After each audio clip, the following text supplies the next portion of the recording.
विविध भारती पुणे ठळक बातम्या.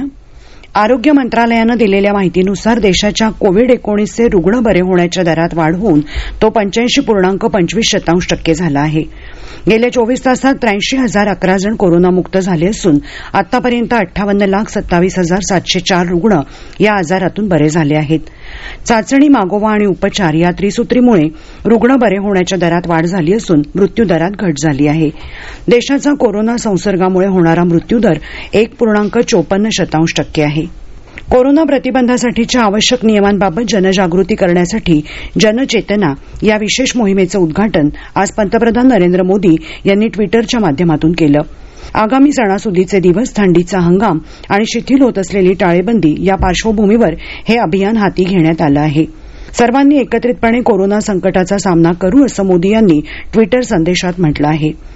कोरोना प्रतिबंधासाठी मास्क वापरा, सुरक्षित शारीरिक अंतर राखा, हात आणि चेहरा वारंवार स्वच्छ करा असं आवाहनही पंतप्रधानांनी केलं आहे.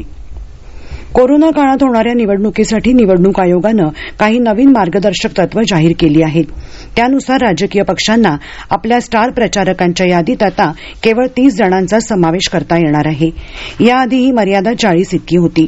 नोंदणीकृत नसलेल्या राजकीय पक्षांसाठी ही मर्यादा 15 अशी असणार आहे.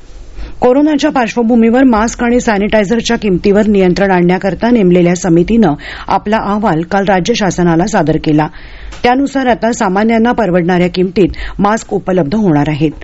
N95 मास्क साधारण 19 ते 50 रुपयांपर्यंत उपलब्ध होईल, तर दुहेरी आणि तिहेरी पदरांचे मास्क अवघ्या 3 ते 4 रुपयांना मिळतील.